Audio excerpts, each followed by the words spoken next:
I've always been quite suspicious of the phrase, the Dark Ages, because I'm sure if you were in the Dark Ages, it wouldn't have felt like the Dark Ages. You would have felt like you knew everything there was to know. So I just wanted to reappraise this with a poem called The Light Age.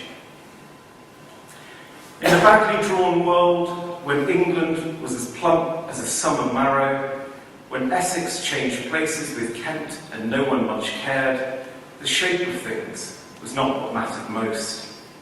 Scotland was squeezed between finger and thumb, Eire was a flattened gourd. When the possibility of dragons had not entirely been ruled out, we made our way from Berwick to Canterbury in under a month. Our forecasters cast their eyes across the clouds and feared the worst. A dark future of science and order, of lands that would not shift and rivers that refused to bend. We held out our hands as the dragons took flight, catching the sapphires they shook from their scales.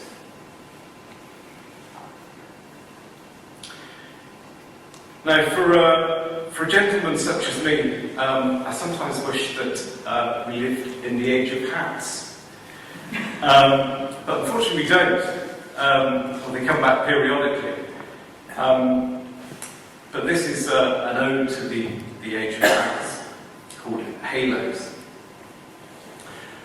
I wish that I lived in the age of hats, when each man held his halo in silver or black, when to stroll into work was to be Sean Connery in Dr. No, spinning a fedora through the air. I wish that I lived in the age of hats, when Laurence Olivier took his fez for a stroll on the magnificent promenade at Weston-super-Mare, clicking the silver tip of his cane against the iron railings. In the age of hats, it was easier to raise your hat than raise your voice, when to leave an impression was to let some air pass between your head and your Homburg. Panache was the thing in the age of hats. Drink was plentiful in the age of hats, when each drunk had his own bottle top, a lid on his thoughts. I would have worn a raincoat with a broad belt, high collar, and sought the ghostly glamour of an Anthony Eden. Sleep was easy in the age of hats, when to lower the brim was to draw down night across your eyes, to nudge back the light, merely a finger pushing up the brow. In the age of hats, you could rescue a toy ship from a boating lake, scooping a liner in your trilby. With the cool fan of a Panama, you could revive the faint. In the age of hats, anxious priests roam the streets looking for work, every one of us already a saint.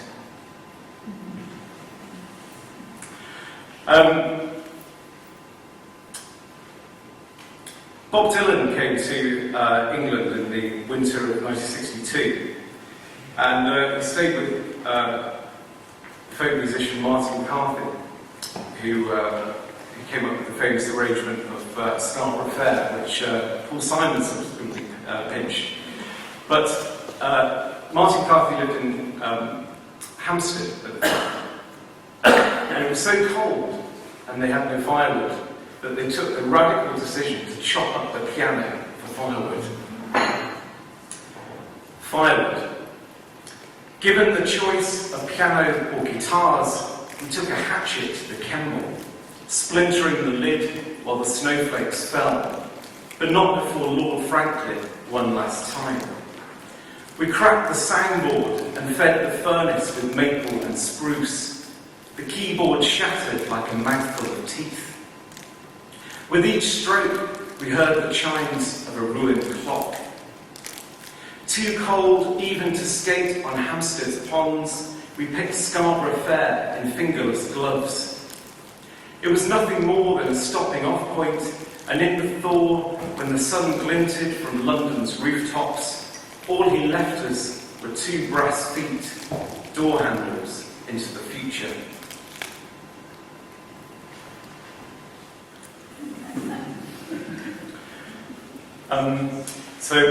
My last poem today is a farewell, and it's the type of collection of this beautiful book created by Tony. And it's been described, the poem has been described as the Egyptian Book of the Dead meets the Archers. Farewell to the earth. We buried him with a potato in each hand on New Year's Day, and the ground was hard as luck. Wearing his cotton, his dancing shoes, plus a half bottle of pear cider to stave off the thirst. In his breast pocket, we left a taxi number and a packet of sunflower seeds. At his feet was the cricket bat he used to notch up a century against the Fenstanton 11. We dropped in his trowel and a shower of rosettes, then let the lid fall on his willowed casket.